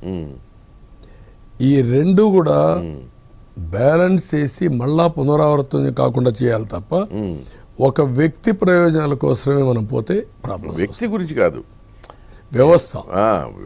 ఇప్పుడు that is what I am saying. ఆంధ్రప్రదేశ్లో బ్యూరోక్రసీ దాని ప్రమాణాలు అధపాతాలకు వెళ్ళిపోయాయి. ప్రమాణాలు లేవు అసలు. చెప్తున్నా, ఇప్పుడు నేను 1980 నుంచి, మీరు అంతకంటే ఒక 2 సంవత్సరాల ముందు వచ్చారు కదా పాలిటిక్స్లో, అంతే కదా, 78. సో ఏ రోజు కూడా బ్యూరోక్రసీ ఇట్లా లేరు అసలు. వాల్యూస్ ఉండేది, నాలెడ్జ్ ఉండేది, డిగ్నిఫైడ్గా ఉండేవాళ్ళు, వాళ్ళ రెస్పెక్ట్కి ఎక్కడ భంగం కలగకుండా ఉండేవాళ్ళు. ఇప్పుడు ఇవాళ మీ దగ్గర అక్కడ అసలు ఆ వ్యవస్థ అట్లా అంతగా పతనం అయిపోవటం, ఐఏఎస్ ఐపీఎస్. అంటే మీరు గుర్తుపెట్టుకోవాల్సింది ఏంటంటే, ఒక వ్యక్తి యొక్క మైండ్ సెట్ను బట్టి, అతనికి ఉండే మైండ్ సెట్, అది పుట్టుకతో వచ్చింది. అది ఆ అధికారానికి బిడ్ చేసి అధికారం వచ్చిన తర్వాత ప్రతి ఒక్క వ్యక్తిని, మనలాంటి వాడు, ఇప్పుడు నేను నిలబడతారు ఊహించారు ఎవరన్నా? నా నేచర్కి నేను నిలబడుకోగలుగుతాను ఊహించారా? అవును. మీరు చెప్పింది నన్ను జైలుకు పంపించిన కోణమే చూస్తున్నారు. అవును. 5 సంవత్సరాలు ఎక్కడన్నా పీస్ఫుల్గా నిద్రపోగలిగావా? అవును, అవును, అదే నేను అనేది కరెక్ట్. ఇల్లు కూడా వెకేట్ చేయించడానికి, కూలగొడడానికి ఎవ్రీడే. ఇంటి పైన నేను ఎన్ఎస్జి ప్రొటెక్ట్గా ఉండి ఇంటి పైన డ్రోన్స్ ఎగరేయడం, తర్వాత నన్ను వెకేట్ చేయమని ఇది ఇల్లీగల్ హౌస్ అని చెప్పడం. లీగల్గా వాడు కట్టుకున్న ఇల్లు వీళ్ళు వస్తే ఇల్లీగల్ అయిపోయింది. వీళ్ళు చెప్తే ఇల్లీగల్ అంటే ఇల్లీగల్. ఇంకా నువ్వు వెకేట్ చేయాలంటే వెకేట్ చేయాల్సిందే. అలాంటి దౌర్జన్యాల్లో ఇంకా మనం కంటి నిండా ఏ రోజు నిద్రపోలా, ఏ రోజు నిద్రపోలేదు. ఇంకా రాత్రిలో మేలుకొన్న జాగారం చేసిన రాత్రులు రోజులు ఉన్నాయి. ఎందుకు? ఎవడో అరెస్ట్ చేశారు, ఇంకా వాడిని వదులుకోలేను, ఇంకా అతన్ని తీసుకురా వచ్చే వరకు కాపాడడానికి ముందు చంపకుండా కాపాడాలి, అవును, టార్చర్ చేయకుండా కాపాడాలి, కొట్టకుండా కాపాడాలి. అక్కడి నుంచి వాడు జైలుకి పోతే మళ్ళా తీసుకురావాలి, జైల్లో చంపకుండా చూడాలి. మీరు ఒక రకంగా అదృష్టవంతులు, మిమ్మల్ని కొట్ల అదే చెప్తారా ఇవన్నీ. ఇది రాజమండ్రి తీసుకెళ్తూ మధ్యలో వాళ్ళు చేసిన పనులు అయ్యే కదా చాలా మందిని. నా స్టేచర్ అడ్డం వచ్చింది, అదే స్టేజ్ భయం కూడా వచ్చింది, భయం ఉంటుంది. నేను కూడా ధైర్యంగా ఉండడం కూడా భయం ఉంది, గంభీరంగా ఉండడం. నేను కూడా గట్టిగా ఉండే కొందకి వాళ్ళు ఎంత ప్రెషర్ పెట్టినా వీళ్ళు నా దగ్గరకు వచ్చి సల్కింగ్కి వచ్చారు భయపడి, ఆ రెసిస్టెన్స్ లో. అదర్వైజ్ ఆడేవాళ్ళు. అదే నేను ఎందుకన్నానంటే ఆఫీసర్లది ప్రభుత్వ అధికారులు కూడా కొంతమంది ఉన్మాదుల్లాగా మారిపోయారు అసలు. ఇప్పుడు రేపు పొద్దున మీరు ఒకవేళ అధికారంలోకి వచ్చినా వీళ్ళతోటే కదా పని చేయించాలి. ఒక ఎగ్జాంపుల్ చెప్పంటారా? ఈ పీరియడ్లో ఒక ఆఫీసర్ నా దగ్గరికి వచ్చాడు, మారు వేషంలో వచ్చాడు. రీసెంట్గా, ఇప్పుడు కాదు, ఆ క్రైసిస్ అప్పుడే, ఏది మిమ్మల్ని జైలుకి పంపించిన తర్వాత ఏ వేషం? మారు వేషంలో వచ్చి వణుకుతున్నాడు. ఏంటయ్యా అంటే, సార్ మీకు తెలియదు సార్, మీకు తెలియదు సార్. నాకు ఆశ్చర్యం వేసింది. ధైర్యంగా ఉండవా, ఏమైపోతుందంటే, లేదు నేను అన్యాయం చేస్తున్నాను సార్. అన్యాయం చేస్తున్నాను అంటాడు, ధైర్యంగా ఉండలేడు. చంపేస్తారు సార్. ఎవరిని చంపేస్తారన్నాడు? వీళ్ళే మిమ్మల్ని, అతన్ని చంపేస్తారు సార్. ఎన్నో రేపు చంపారు, ఏ చెప్తే చేయాలి సార్. అది కాదండి, వీళ్ళు అసలు చంపేస్తారనే భయం ఏంటంటే, అంటే వాళ్ళ ముందర చూస్తాను. ఇప్పుడు ఉదాహరణ నేను అడుగుతున్నాను, ఒక ఆఫీసర్ పెళ్లి పెట్టుకున్నాడు. పెళ్లి పెట్టుకుంటే ఇమ్మీడియట్గా నేను అరెస్ట్ చేస్తామంటే ఏమవుతుంది? పెళ్లి పెట్టి ఆగిపోతాయి, కూతురు జీవితం నాశనం అయిపోతుంది, వీడు పరువు పోతుంది. నువ్వు రాజీ అవుతావా, ముందుకు పోతావా? ముందుకు పోతే అరెస్ట్, నువ్వు సంతకం పెట్టాడు. ఇప్పుడు నాకు అంటే ఇంత ఈజీనా ఇంతమంది ఐఏఎస్ని ఐపీఎస్ని గజగజలాడిచేటువంటి ఏంటిది ఉచ్చపరచడం? నేను ఇప్పుడు నువ్వు కిమ్మే ఏంటి అదే కదా జరిగేది అక్కడ. వాడు అంతే. నేను ఏమంటానంటే మీరు గుర్తుపెట్టుకోవాల్సింది, నేను అందుకే అన్ని, ఇప్పుడు మీరు ఉన్నారు, మేము ఉన్నామండి. నేను సైకో అంటే చాలామంది నమ్మలేదండి. నరసింహరావు కొన్ని వేషాలు రాసేవాడు, మీకు ఐడియా ఉంది లేదు? ఇతని ఈయన మనస్తత్వాలన్నీ రాసేవాడు. అవును, అవి ఎవరు నమ్మలేదు ప్రారంభంలో కదా, నమ్మరు అంతే. మనం తొందరపడి ముందే కూసింది కోయిల్ అన్నట్టు అనుకున్నారు అప్పుడు వాళ్ళు. నేను సైకో అంటే ఎవరు ఏంటి మరి అంటున్నాడు అన్నారు. ఇప్పుడు ప్రతి ఒక్కడు రాష్ట్రంలో సైకో అంటారు. సైకో కంటే బియాండ్ నేను చెప్పింది నార్సీ ఫిలాసఫీ. సైకో కూడా వేరు, కానీ ఇది అసలు కొంచెం అతీతంగా ఉంది. ఇది ఏదో సంథింగ్. సైకో ఏంటంటే ఆ నేచర్లో కొన్ని ఎగ్జాంపుల్స్ చెప్పాను పరంపల్లికి. తిరుపతిలో ఒక నోన్ కన్విక్ట్ ఉండేవాడు, మీకు ఐడియా ఉంటుంది అప్పుడు, కిల్లర్, ఉమెన్ కిల్లర్. నేను సీఎంగా ఉన్నప్పుడు ఒకడు ఏం చేశాడంటే, అలోన్గా ఉండే ఉమెన్ ఎక్కడుంటే అక్కడికి వెళ్ళేవాడు, బండరాళ్ళు తీసుకొని చంపేశాడు. ఇంకేం లేదు, వెపన్స్ లేదు, బండరాళ్ళు తీసుకొని అదొక రకమైన చంపేసి బంగారం కూడా తీసుకున్నాడు కాదు. ఎక్కడెక్కడ చేసేవాళ్ళు, పశువులు మేపుతా ఉంటే, ఒంటరి ఇల్లు ఉంటే అక్కడ పోయి చేసేసాడు. దాంతో కమోషన్ 30 మంది 35 మంది చనిపోయారు. కమోషన్ వచ్చేసింది. అప్పుడు నేను దొరగారు ఉంటే, దొరగారు ఏమైంది చెప్పండి, ఏంటి ఎవిడెన్స్ వస్తున్నారా, మొత్తం భయంకరంగా ఉంది అవుతాడని అడిగితే లాస్ట్లో అన్నాడు, సార్ చేస్తున్నాడు. కాదు, ఫారెన్సిక్ ఎవిడెన్స్ కలెక్ట్ చేశారు. చేసిన తర్వాత కంప్యూటరైజ్ చేయమన్నా, టాలీ చేయమన్నా. మా దగ్గర లేదు సార్, ఇప్పుడు ఇది ఒక 6 నెలలు పడుతుంది అన్నాడు. చంపుతున్నావు, మొత్తం నోన్ కన్విక్ట్స్ అన్ని పెట్టండి, ఎవిడెన్స్ అన్ని చేసినా టాలీ చేశాను. తిరుపతిలో ఉన్నాడు, జైలుకి పోయి వచ్చాడు. అంటే వాడికి జీవితంలో ఎక్కడ జరిగిందా లేకపోతే నేచర్ వచ్చిందా తెలియదు మనకు. అదే ఎక్కడ ఏదో ట్రిగర్ ఆఫ్ అయిపోయింది అంటే అయిపోయింది అంటే చంపేస్తున్నాడు. ఇంకేం చేయాలండి? కడాన ఒక పారిపోతాడు ఎన్కౌంటర్ చేస్తే అది వేరే విషయాలు. అంటే నేనేమంటానంటే అలాంటి నేచర్ని చూసాం కానీ ఇది బియాండ్. అది వ్యక్తి, ఇది ఇన్స్టిట్యూషన్, దట్ చీఫ్ మినిస్టర్. అక్కడ ప్రమాదం వచ్చింది. అంతే కానీ ఇప్పుడు ఐఏఎస్ ఆఫీసర్ల అసోసియేషను, ఐపీఎస్ ఆఫీసర్ల అసోసియేషను ఇవన్నీ ఇదివరకు అయితే ఒంటి కాల మీద వచ్చేవాళ్ళు. నేనేమంటానంటే అతను టార్గెట్ చూస్తే ఏ చీఫ్ మినిస్టర్ మీ దగ్గరికి వచ్చాడా? I'm asking you. A chief minister అయినా రామోజీ దగ్గరికి పోయాడా? మీడియా దగ్గరికి వచ్చారా? వీళ్ళు మాట్లాడుతున్నారు. మీరు జియో నెంబర్ 1 ఏదో తీసుకొచ్చి 1 కాదు 4 అది 2430. రాజశేఖర రెడ్డి సీఎంగా ఉన్నాడు, మీడియా మీద ఆంక్షలు పెట్టాడు. నేను అపోజిషన్ లీడర్ని, నేరుగా అసెంబ్లీకి వెళ్ళాను. ఏంటి నీ కథ చెప్పు, ఏం చేస్తున్నాను. అప్పటికే వీళ్ళు మీడియా పోయి గొడవ చేశారు సెక్రటరియట్లో, రాజశేఖర్ కథలు లేకుండా. నేను అసెంబ్లీ చేశాను. నువ్వు అదేం లేదు అది ఇది అన్నాడు. నువ్వు ఫైల్ పెట్టమన్నాను. నేను లేదంటున్నాను కదా అన్నాడు. నువ్వు పెట్టవా అని చెప్పి, మీరేనా చెప్పండి, నేను చేయనంటా ఉంటే ఇది పట్టుకుంటాను. మీ వాళ్ళు వచ్చాడు కొంటే మీ వాళ్ళు వదిలేశారు. అంటే అంత భయపడిపోయాడు. ఇప్పుడు ఆ సిచ్యువేషన్ ఉందా? ఎందుకు భయపడ్డారు మీ వాళ్ళు? మీడియా దానికి కూడా ప్రిపేర్ చేశాడు. మేమేం భయపడలేదే. మీరు భయపడడం కాదు నేను చెప్పేది. మీడియా మొత్తం ఏమీ చేయలేని నిస్సహాయతకు వచ్చామంటున్నా.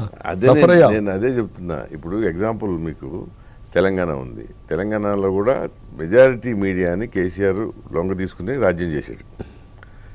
ఆయన ఓటమిని ఆపగలిగారా? మీడియాది ఇక్కడ మీడియానే కాదు, నేను అనేది ఏంటంటే జనరల్గా కూడా ఏ పాలకుడైనా ప్రజల అందరి మనోభావాలకు అనుగుణంగా వాళ్ళలో ఫీల్ గుడ్ క్రియేట్ చేసిన వాళ్ళు మాత్రమే సక్సెస్ అవుతారు. కానీ మీరు కేసీఆర్ చేసిన మోడల్లో 10 ఏళ్ళు ఆయన ఉన్నాడు. ఇలాంటి చేయలే ఆయన. పాపం ఇట్లా పోలిస్తూ మాత్రం పాపం నిజంగా చెప్తా. ఇంత కక్షపూరితం ఈ అవలక్షణాలు లేదు. అందుకే నేచురల్ ప్రాసెస్ నా మీద కూడా తిరగతి వచ్చింది, అది వేరే విషయం. అవును, కానీ అతనిది అది కాదు. ఎవడైనా ఎదురు తిరిగితే కడాన ఆ థీరీ ఏంటంటే భార్యని కూడా ప్రేమించరు, వీళ్ళు పిల్లల్ని ప్రేమించరు, తల్లిని ప్రేమించరు, వాళ్ళే ప్రేమించుకుంటారు. వాళ్ళు కూడా వాళ్ళు ప్రేమించరు, ఎగోని ప్రేమించుకుంటారు. ఏదో అది వాడు ఒక అతీతం అదే అయిపోతుంటారు. అలాంటి వాళ్ళు ఏం చేయాలి మనం? కానీ ఇప్పుడు ఇప్పుడు మీ కుటుంబ సందే తీసుకోండి. భువనేశ్వర్ గారిని కూడా అసెంబ్లీ సాక్షిగా అవమానించారు.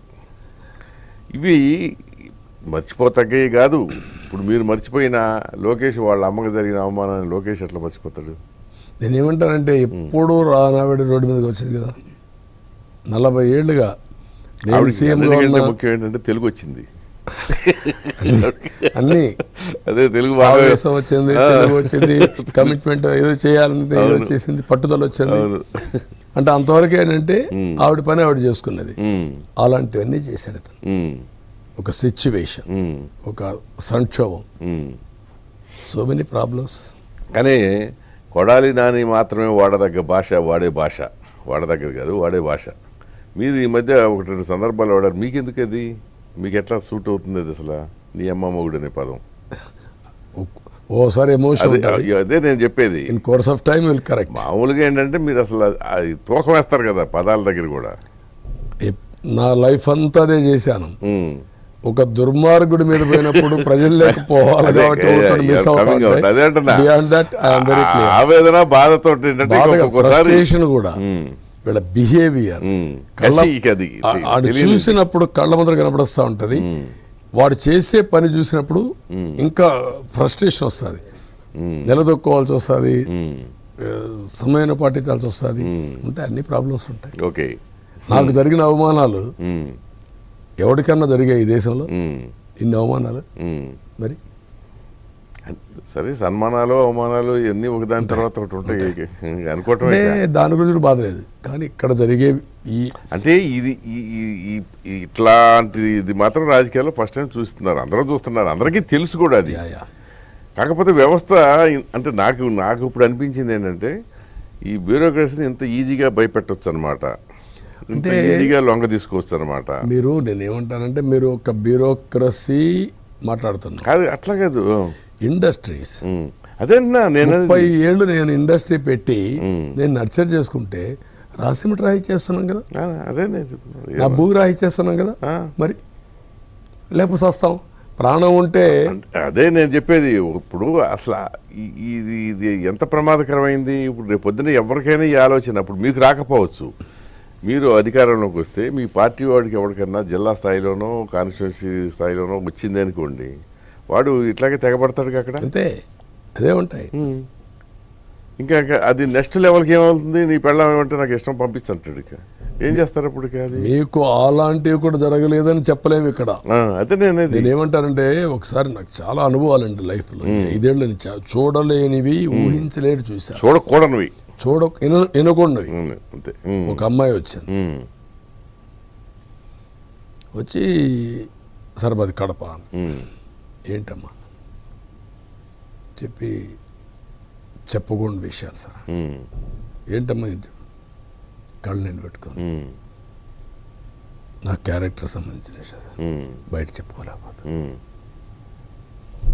ఎవరు చెప్పుకోవాలి, కనీసం మీరన్నా కాపాడండి. ఏమనాలి దాన్ని? అంటే మనకు తెలియకుండా అమ్మాయిని బెదిరించి లొంగ తీసుకున్నారా అధికార పార్టీ వాళ్ళు? అమ్మాయి వచ్చి గడప. ఇలాంటి ఎన్నో జరిగాయి. భర్త కూడా ఉన్నాడా? భర్త రాలా, ఉన్నాడు ఉంటాం అయితే. ఇలాంటి కొన్ని వందల కేసులు. ఏంటి మీరు చూసారుగా, మేము ఎన్నిసార్లు ఫైట్ చేసాం. ఒక అమ్మాయిని లొంగ ఇది చేయడానికి బాత్రూంలో స్నానం చేస్తూ నేకుడు ఫోటోలు తీశారు. అమరావతి రైతులు పోరాడుతూ ఉంటే డ్రోన్స్ పంపించి ఫోటోలు తీశారు బాత్రూమ్ పైన. అవును, మరి ఇమాజిన్, ఊహించారా మీరు? అంటే కాదు, అంటే నాకు అర్థం కాదు ఏంటంటే ఇటువంటి వికృత మనస్తత్వాలు ఇంత ఒకేసారి ఇట్లా ఎట్లా విస్తృతంగా వ్యాపించాయో తెలియట్లే. అది ఆ వికృతమైన చేష్టలు కూడా మీరు ఒకసారి ఆలోచిస్తే ఇద్దరికి ఉండటం అర్థం ఉంది. అంటే మీకేమవుతుందంటే హ్యూమన్ బీయింగ్స్ అనేవాళ్ళం ఒక మాటలో చెప్పాలంటే అందరూ సమయాన్ని పాటిస్తాను లేదు. ఓకే, భయం ఉంటుంది. భయం అనేది సరే మనిషికి. ఆ భయం లేనప్పుడు విచ్చలవిడితనం వచ్చేవాళ్ళు కొంతమందిలో వచ్చేస్తారు. అదే జరిగింది. దానికి మళ్ళా గంజాయి, drugs, J brand, might is right. So ముందైతే ఈ దిక్కుమాలిన లెక్కను తీసేస్తారు కదా మీరు అధికారంలో? 100%. ఓకే, అంటే తీసేయడం కాదు, దాన్ని ఏం చేయాలో చేసి చూపిస్తాం. అక్కడ జనం అల్లాడిపోతున్నారు. ఎండాకాలం మంచి బీరు దేవదన్నా దొరకట్లేదని ఆ మధ్య ఎవరు పోస్ట్ కూడా పెట్టారు, ఎవరు సినిమా అతను అనుకుంటారు. కాదు, ఇప్పుడు గోవా నుంచి మద్యం తెస్తున్నారు. ఓహో, అది తాగిన వాళ్ళు హాస్పిటల్ పడిపోతున్నారు. ఇప్పుడు వీడు ఎలక్షన్ మీటింగ్లకు వస్తే క్వార్టర్ బాటిల్ ఇస్తున్నారు, అది తాగిన వాడు హాస్పిటలైజ్ అవుతున్నాడు. ఎక్కడి నుంచి అట్టే వెళ్తున్నాడా? అదే గొడవ వదిలిపోయింది అసలు గొడవ. అంటే ఇక్కడ జే బ్రాండ్ కాస్ట్లీ కాబట్టి గోవా నుంచి సెకండ్ తీసుకొస్తున్నారు. క్వాలిటీ అంతకంటే వరస్ట్ అది, దీనికంటే కూడా సరిపోయింది. మొలాసిస్ కల్పించేటివే కదా. సో ఇంకొకటి ఏంటంటే ఇప్పుడు మీరేమో ఇట్లా అన్నారు కానీ లోకేష్ ఒక పుస్తకం పట్టు తిరుగుతున్నాడు. నా దగ్గర రెడ్ డైరీ ఉందన్న దానికి కూడా కేసు పెట్టేశారు అనుకోండి అతని మీద, అది వేరే విషయం. ఉన్నాయి, అన్నీ ఉన్నాయి కదా. మరి ఇప్పుడు ఆయన రెడ్ డైరీ ప్రతిజ్ఞ తీసుకోవాలి కదా. అంటే ఏది కూడా తప్పు చేసిన వాడిని ఎవరైతే తప్పులు చేశారో తప్పులు చేసిన వాళ్ళని వదిలిపెట్టడం కరెక్ట్ కాదు.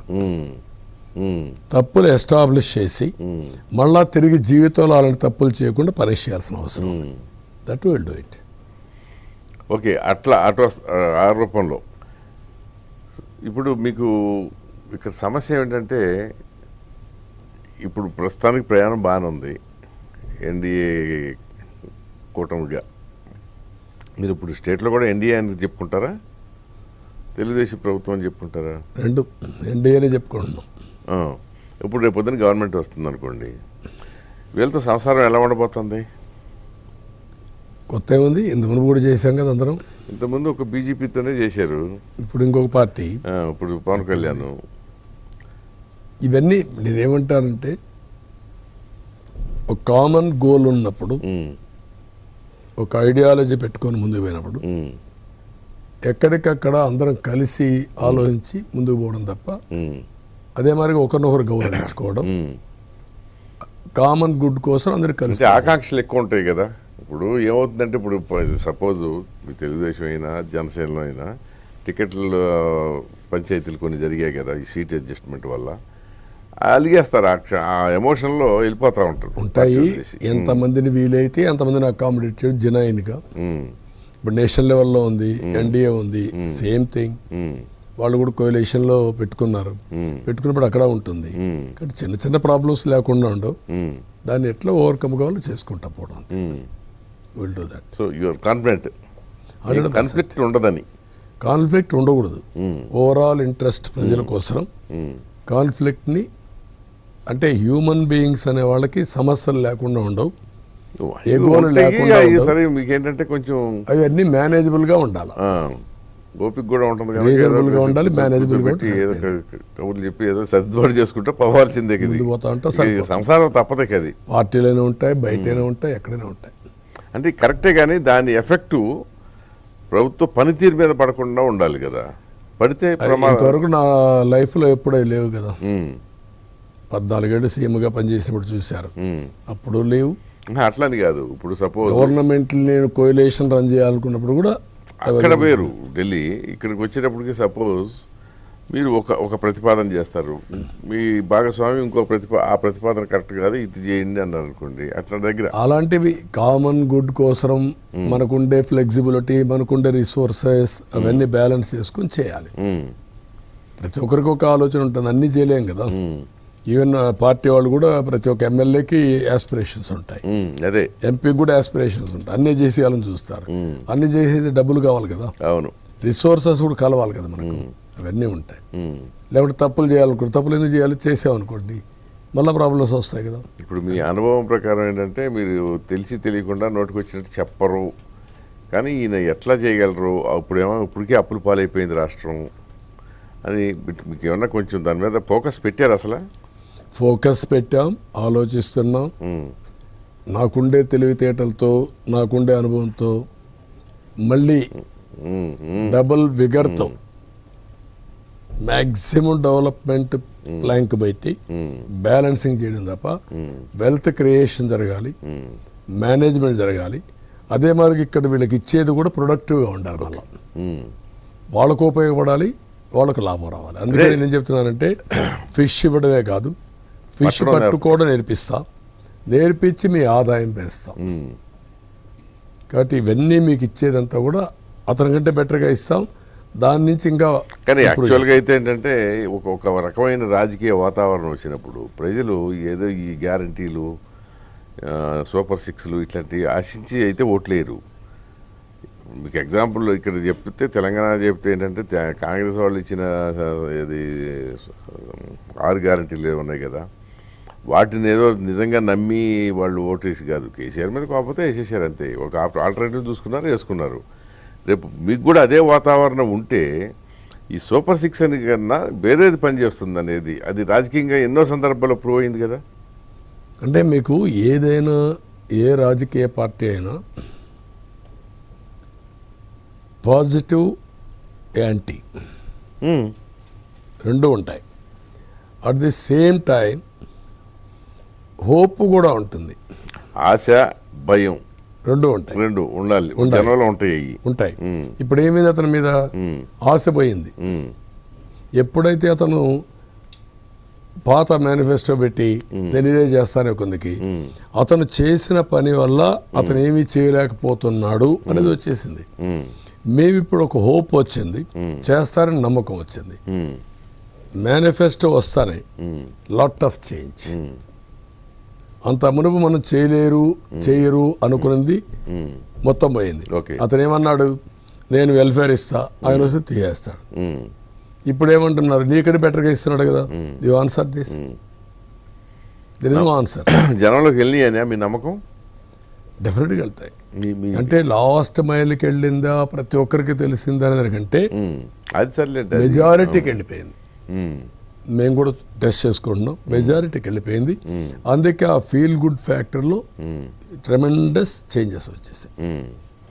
అల్టిమేట్గా ఏంటంటే ఎప్పుడు ఫీల్ గుడ్ అనేది గవర్నెన్స్ గురించి ఏ గవర్నమెంట్ ఉన్నా మళ్ళీ రావాలంటే అదే ఉండాలి. ఇవన్నీ కూడా మనం చెప్పేటన్నీ కలిసి మళ్ళీ ఫీల్ గుడ్ ఫ్యాక్టర్లో కలుస్తాం. ఇప్పుడు ఇంతకీ లోకేష్ పార్టీ బాధ్యతలు మాత్రమే పరిమితం అవుతాను, నేను మంత్రి పదవి తీసుకుని అంటున్నాడు. అది దానికి అదేనా మీ లైన్ కూడా? ఇవన్నీ నేనేమంటాను, చూద్దామని కాదులే, కరెక్ట్గా చెప్పండి. కాదు చూద్దాం చేద్దాం అనుకంటే కూడా మీరందరూ మీ అజెండా ఒకటి ఉంటుంది. ఏం లేదు ఏజెండా, అతనికి స్పష్టత ఉంది కనుక ఆ మాట అని ఉంటాడు అతను.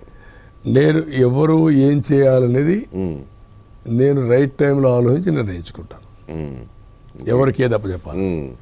ఇప్పుడే ముందు చెప్పారు కదా మీరు, ముందే కూసింది కోయాలని అవసరం లేదు, కూయి తెలుసుకోవాలి. మరి తను చెప్పేశాడు కదా, నేను everybody they will have their own assessment, వాళ్ళ రోల్ పోషిస్తారు. But as a leader it is my responsibility to interest everybody what they have to do. Survey ప్రజల కోసం కానీ రాష్ట్రం కోసం కానీ ఎవరెవరి సేవలు ఎట్లా ఉపయోగించుకోవాలో ఉపయోగిస్తాం. ఇక మీకేంటంటే ఇప్పుడు చివరికి వచ్చేటప్పటికి ఒక పెద్ద ఆయుధం ఏంటంటే ల్యాండ్ టైటిలింగ్ యాక్ట్ ఒకటి దొరికింది.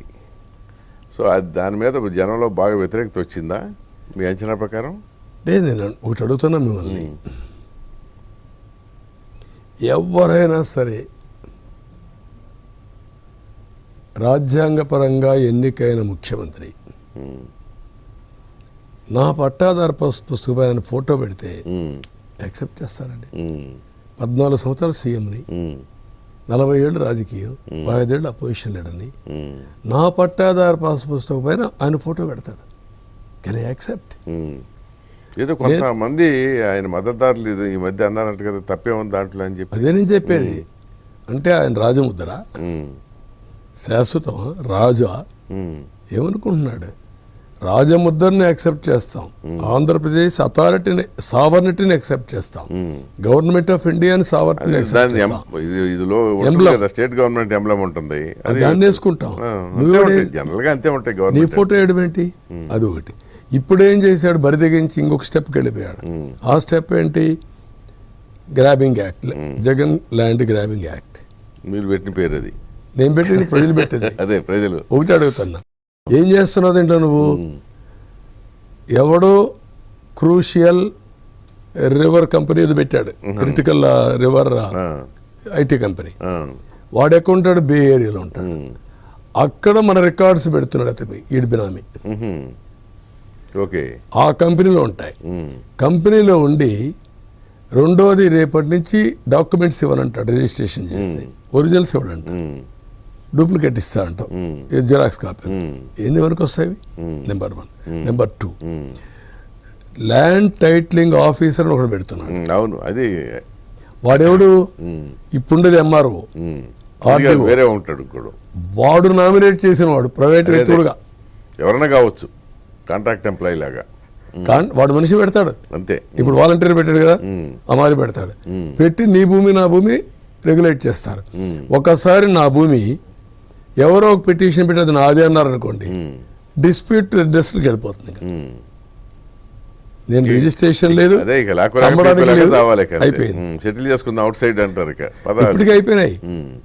ఇప్పటికే చాలా ల్యాండ్లు చుక్కల భూమి పేరుతో 22A కింద దాంట్లో పెట్టేస్తున్నారు. దాంట్లో ఊరికే అడ్జస్ట్ చేసి 22A అయిపోయింది. ఇంకా నేను గింజుకుంటున్నా, గింజుకుంటే సెటిల్మెంట్ వాడు భూమి వాడు కొనుక్కుంటున్నాడు, అది కొనుక్కొని వదిలేసుకుంటున్నాడు. ఇంతకుముందు గతంలో ఉమ్మడి రాష్ట్రంలో హైదరాబాద్లో అదే చేశారు కదా, కాగితం పట్టుకొని మాట్లాడుకుంటారు. అది నిజాం చేసేవాడు, నిజాం కాదు. వీళ్ళు కూడా అంటే నిజాం ఏం చేశారంటే, హైదరాబాద్లో నేను అప్పుడు బన్వర్లాల్ ఉండేవాడు, 2004 తర్వాత బన్వర్లాల్ కలెక్టర్ ఉండేవాడు. నేను పెట్టా, అవును పెట్టి ఏం చేసేవాడు, ఎక్కడ పోయినా this land belongs to government board పెట్టేసేవాడు. Any trespass will be punished severely అని పెట్టించాడు.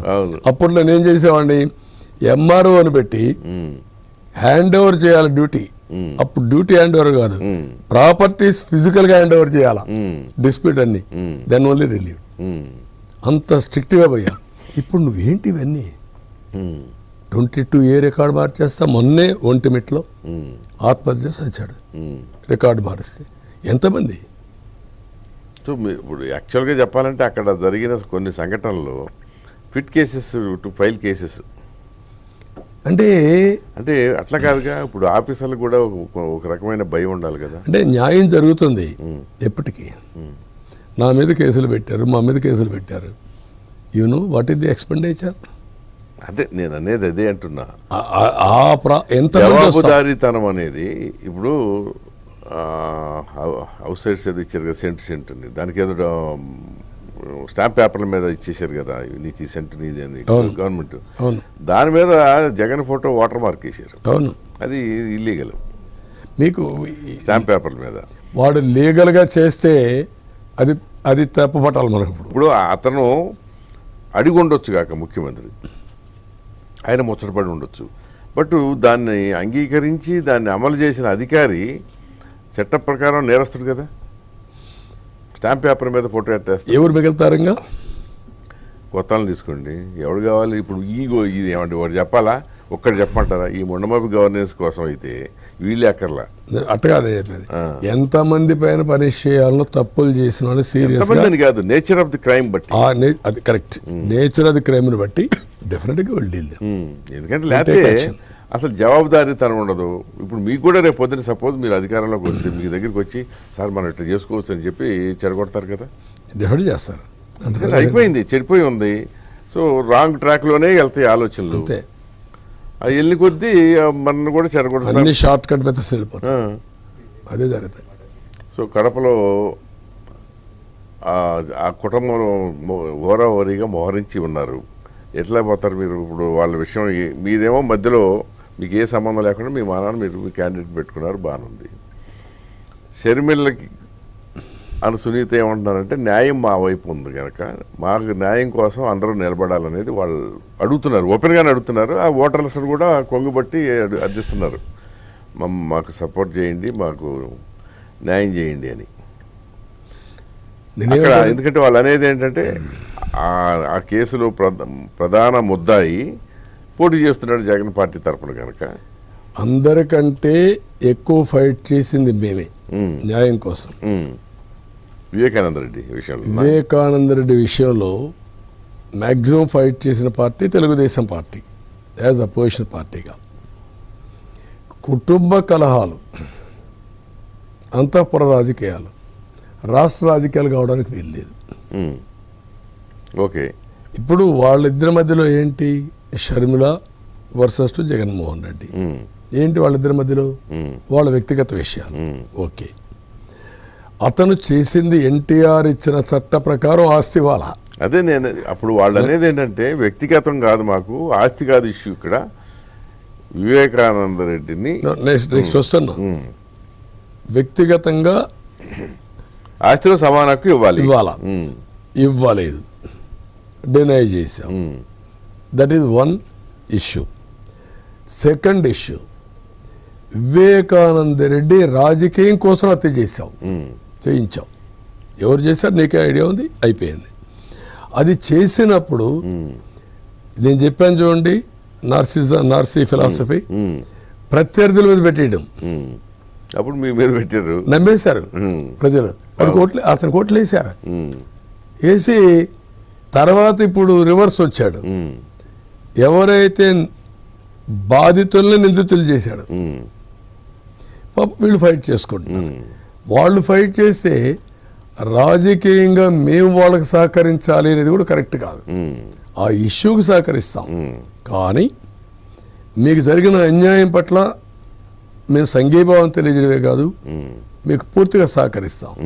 కానీ రాజకీయంగా మేము వచ్చి మీ పార్టీకి సహకరించడమో మీకు నేను అడుగుతున్నా ఒకటే. కాబట్టి వీఆర్ వెరీ క్లియర్. ఎవరైనా సరే మా పార్టీ సిద్ధాంతం మాది. మేము ఎన్డీఏలో నైతికంగా అతను చేసింది చాలా తప్పు. సపోర్ట్ ఉంటుంది వాళ్ళకి, మోరల్ సపోర్ట్ ఎవరికైనా ఉంటుంది, బాధితులు అందరికీ ఉంటుంది. నిందితుల పైన కఠినంగా ఉంటాం, ఏదర్ రూలింగ్లో ఉన్నా అపోజిషన్లో ఉన్నా ఏ స్థాయిలో ఉన్నా. కానీ రాజకీయంగా సపోర్ట్ చేసేది మాత్రం ఉండదు ఎవరికి. Okay, we're very clear. సరే. ఇప్పుడు మీకేంటంటే ఇప్పుడు మీ మీద హోప్తో మీరు ఇచ్చే వాటి గురించి కాదు, మళ్ళీ కేటగారికల్గా చెప్తున్నాను. జనం ఏంటంటే వై దే ఆర్ లుకింగ్. ఇప్పుడు ఆంధ్రప్రదేశ్ ఎట్లా అయిందంటే జగన్ కావాలనుకునే వాళ్ళు ఒక పక్క ఉన్నారు, జగన్ పోవాలనుకునే వాళ్ళు ఇంకో పక్క ఉన్నారు. దానికంటే కూడా రివర్స్ వే. రాష్ట్రం ప్రజలు గెలవాలి, రాష్ట్రం నిలదొక్కోవాలి అనే వాళ్ళ దగ్గర వస్తున్నారు. అందుకనే ఆ పోవాలనుకునే వాళ్ళు ఏంటంటే స్టేట్ వెల్ బీయింగ్ కోరేవాళ్ళు. వాళ్ళు ఆ సెక్షన్స్ ఇప్పుడు నాకు కనిపిస్తుంది, ఒకసారి ఆశ్చర్యం వేస్తుంది. పుట్టపర్తికి వస్తారు, అవును, సాయిబాబు ఉన్నప్పుడు సర్వీస్ చేసి మళ్ళా వెళ్ళేవాళ్ళు. అవును, వారం రోజులు, 10 రోజులు, 2 నెలలు, 3 నెలలు ఉండి వాలంటీర్స్ పని వాళ్ళు భోజనం పెట్టి బాత్రూమ్లు కడిగేవాళ్ళు. కోటీశ్వర్ల నుంచి బాత్రూమ్లు కడిగేవాళ్ళు. అవును, అంటే వెంకటేశ్వర స్వామి కూడా ఉంటారు. నేను పుట్టపర్తిలో చూసిన తర్వాతనే టీటీడీలో ఇంట్రడ్యూస్ చేశాను. ఈ సర్వీస్ పెట్టారు, వాలంటీర్లని ఎన్రోల్ చేయించుకొని అక్కడి నుంచి స్టార్ట్ చేశాం. ఇప్పుడు చేస్తున్నారు, సేవ చేస్తున్నారు. ఆ విధంగా చాలా ఆర్గనైజేషన్లు చేస్తూ ఉంటారు, స్పిరిచువల్ ఆర్గనైజేషన్స్ అని. ఫస్ట్ టైం నేను పిలవకుండా NRIs all over the world 2 నెలలు 3 నెలలు లీవ్ పెట్టేసి వచ్చేసారు. ఊరూరికి వెళ్ళిపోతున్నారు. ఓకే, అదే మరి ప్రొఫెషనల్స్ వచ్చేసారు, ఊరూరికి వెళ్ళిపోతున్నారు. అంటే ఎవరిని అడగలా వాళ్ళు. ఇలాంటి నిరుద్యోగులు సరే వాళ్ళకి జరిగిన అన్యాయానికి వాళ్ళు వెళ్తున్నారు. ఆ సిచ్యువేషన్ చూస్తున్నాం. కాపాడుకోవాలి. ఏంటి, వాళ్ళు బ్రతకగలుగుతారు, ఇక్కడ రావాల్సిన అవసరం సంబంధం కూడా లేదు, అవసరం కూడా లేదు. కానీ ఎక్కడైతే పుట్టామో ఆ ప్రాంతం ఈ మారిగా అయిపోయింది, మన బాధ్యత మనం కూడా చేద్దాం అని వచ్చారు. ఇది ప్రజలు గుర్తించుకుంటే వన్ సైడ్ ఎలక్షన్ ఉంటుంది. ఎలక్షన్ వన్ సైడ్ అవుతుంది. మీ మీద ఇప్పుడు ప్రజలు పెట్టుకున్నది, మిమ్మల్ని ఎందుకు చూస్ చేసుకుంటున్నారంటే కూటమి తరపున మీరు అది ఒకవేళ మెజారిటీ వస్తే అది ముఖ్యమంత్రిగా మిమ్మల్ని ఎందుకు భావిస్తున్నారు అంటే హోప్ తోటి ఈ పతనమైన ఈ వ్యవస్థను కానీ రాష్ట్రాన్ని కానీ మళ్ళీ అభివృద్ధి బాటలో పయనింపజేయగలరని ఆ నమ్మకాన్ని నిలబెట్టుకోగలమన్న ధీమా మీకుందా? ఫైనల్గా ప్రస్తుతానికి నేను చేయలేకపోతే ఎవరు చేయలేరు. అంతేనా? ఓకే. ఎందుకంటే అది నా బ్రాండ్, అది నా ఫాస్ట్ ట్రాక్ రికార్డ్. ఇప్పుడు నేను కూడా చెయ్యలేను అనేది కానీ వస్తే ఇంకెవరు చేయలేరు. మర్చిపోవడం కట్టుకొస్తాం లేదు. అది ఎట్టే పరిస్థితుల్లో చేయాల్సిన బాధ్యత, ఒక హిస్టారికల్ నెసిటీ, చారిత్రక అవసరం నా మీద ఉంది. 45 ఏళ్లుగా నన్ను గౌరవించిన ఈ కమ్యూనిటీ ఇది కావడం ఎట్టి పరిస్థితుల్లో యాక్సెప్టబుల్ కాదు, ఆమోదయోగ్యం కాదు. I will fight, I will restore. మళ్ళీ చెప్తున్నా, ఈ నా జీవితంలో ఇప్పటికి ఎంత చేశానో దానికంటే ఎక్కువ పట్టుదలగా పనిచేసి ఆ ప్రజలు రుణం తీర్చుకుంటాం. Very good. సో ముఖ్యమంత్రిగా మాత్రమే అసెంబ్లీలో అడుగు పెట్టాలన్న మీ ప్రతిజ్ఞ నెరవేరాలని కోరుకుంటూ థ్యాంక్ యూ వెరీ మచ్ అండి.